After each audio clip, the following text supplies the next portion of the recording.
Olá, amigos e amigas, que a paz de Jesus continue em nossos corações e que nos favoreça o entendimento perfeito da lição que vamos estudar nesses breves minutos, que estaremos refletindo sobre o Evangelho segundo o Espiritismo, no capítulo 7, item 3 a 6.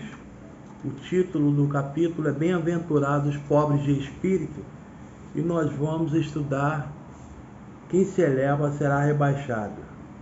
Nós estudamos na semana anterior, falava sobre os pobres de espírito, e nós inclusive esclarecemos à época que o pobre de espírito não é a conotação que se dá hoje, que sejam aquelas pessoas que não têm nenhuma instrução, nenhuma luz sobre seu entendimento, não tem nenhuma intelectualidade. Não é isso que Jesus quis se referir à época.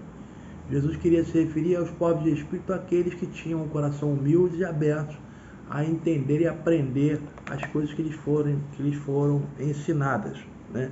Que recebiam sem orgulho, sem nenhuma prevenção contra aquilo que estava sendo dito, principalmente dito por ele, que trazia uma nova série de entendimento, uma nova conotação sobre tudo que até então se falava e se ouvia, incluindo a lei de Moisés, que era uma lei bastante severa e enérgica. Já Jesus trazia uma lei um pouco mais moderada, trazendo a conotação, mudando a conotação de Deus enérgico, mais vingativo, rancoroso, raivoso, para um Deus de amor, sabedoria e um Deus compreensivo. Então ele precisava que as pessoas humildes, os pobres de espírito, tivessem entendimento e abertura para entender esse novo tipo de ensinamento que ele era portador. E hoje vem falar: quem se eleva será rebaixado. Então, nesse mesmo período em que Jesus narra aquela passagem dos pobres de espírito, vem essa em seguida que diz o seguinte: nesse mesmo tempo os discípulos se aproximaram e lhe disseram: quem é o maior no reino dos céus? Está em Mateus capítulo 18, versículo 1 a 5.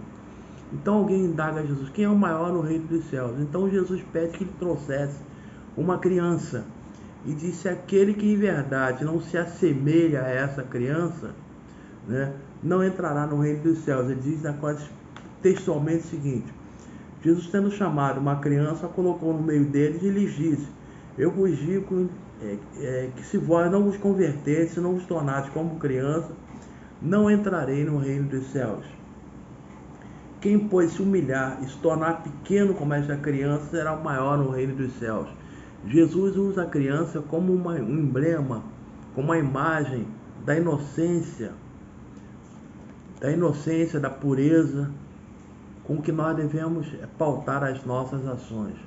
Não é aquela pureza no sentido de achar tudo justo, achar tudo normal, tudo natural, mas com aquela pureza não prejulgar as pessoas, não estabelecer padrões ou preconceitos contra qualquer que seja, qualquer situação, mas que a gente receba com o coração aberto, pronto para examinar aquilo que está diante de nós.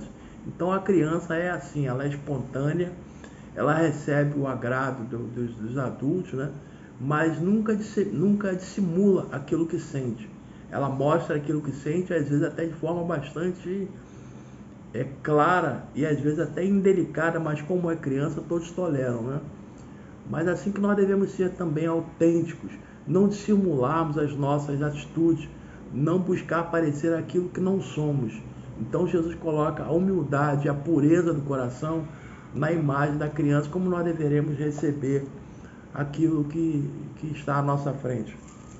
Mais à frente, alguém adora Jesus, testemunhando-lhe a grandeza, e pede então, ela sendo mãe, que ela fala assim: olha, eu então peço ao Senhor que rogue a Deus que eu tenho aqui 2 filhos, um fica à sua direita e um à esquerda quando chegar no reino dos céus. E Jesus fala assim: mas eles poderão beber o cálice que eu vou beber? Então os dois dizem: nós podemos. E Jesus fala assim: é certo que podeis, mas quanto a determinar quem fica o lugar reservado a cada um de vós, não sou eu, mas é o Pai que está no céu, né, que é o Criador de tudo. O que Jesus quis dizer com isso? Quando eles falam que poderiam beber o mesmo cálice que Jesus bebeu, Jesus fez bebeu o cálice do sacrifício, da dedicação total à humanidade, da pureza das suas ações, do exemplo de tudo aquilo que ele pregava, e nós poderemos fazer a mesma coisa, como ele fala, não, logicamente vocês poderiam beber o mesmo cálice que eu, selar com o sacrifício da própria vida em prol da verdade. Logicamente tudo isso está ao nosso alcance, conforme Jesus fala em outra situação, que nós poderíamos fazer tudo o que ele faz e muito mais. Mas daí a ele determinar onde cada um vai ficar no reino dos céus, isso não era a função dele, exatamente, lógico que não é. Porque só ao Pai cabe determinar o tratamento e a recompensa de cada um, né, de acordo com o aproveitamento que fizerem na vida. E depois, mais à frente, Jesus fala assim: aquele que quiser se tornar o maior, seja vosso servidor. Antes, porém, eu gostaria de falar uma outra coisa. Quando os dois filhos que a senhora roga que fiquem um à direita e um à esquerda debatem com Jesus, os discípulos se revoltaram contra eles. Jesus chama a atenção deles, dizendo assim: olha, vós sabeis que os príncipes das nações as dominam e que os grandes tratam com império. Não deve ser o mesmo entre vós, ou seja, ninguém deve ter o poder de dominação, o desejo de dominação sobre ninguém. Cada um de nós tem o nosso valor, cada um tem o seu valor. Não podemos nos colocar acima de ninguém. Também não podemos achar que não valemos nada. Não, nós valemos muita coisa, nós somos muito preciosos, nós somos obras de Deus. Mas isso não nos coloca acima de ninguém, pois que todos são criação de Deus. Então, quando ele fala que aquele que quiser ser o maior no reino dos céus, que seja servidor. Então, aquele que mais se destaca, aquele que mais será acumulado de bênçãos no reino dos céus, é aquele que mais serve aos seus companheiros de humanidade. Não é aquele que é servido, porque esse próprio Jesus disse que não veio ao mundo para ser servido, mas para servir. E ele serviu com todo o seu coração, com toda a sua grandeza, com toda a sua abnegação, ao propósito para o qual ele encarnou entre nós, que era de dar o testemunho do seu evangelho, trazendo uma nova imagem de Deus, uma imagem de um Deus bondoso, vigoroso, enérgico, mas sobretudo justo, sempre agindo dentro das suas leis, jamais derrogando-as. Então, a nós que nos dizemos servidores do Cristo ou seguidores do Cristo, devemos beber o mesmo cálice que eu, o cálice do sacrifício da nossa própria vida, dos nossos próprios interesses, em prol dos interesses coletivos. É muito difícil, logicamente é muito difícil. Nós ainda estamos muito dominados pelo egoísmo, onde a nossa personalidade tem precedência sobre todos os outros interesses. E é normal que ainda seja assim. Nós ainda somos seres imperfeitos, somos espíritos em construção e devemos ter ciência total disso, que não acertaremos sempre, mas também não podemos nos contentar em errar sempre.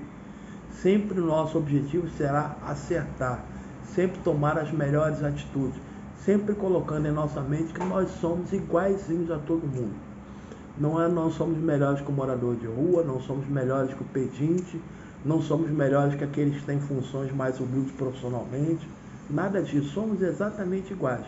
Podemos ter destaques na sociedade, mas não é o destaque na sociedade que vai nos gabaritar a galgar o melhor sucesso no reino dos céus, mas sim o nosso desempenho na sociedade em que vivemos. Devemos ser criaturas sempre responsáveis e preocupados com os nossos companheiros de humanidade, porque, como nós gostamos sempre de falar, não haverá um sorriso completo enquanto uma lágrima rolar ao nosso lado.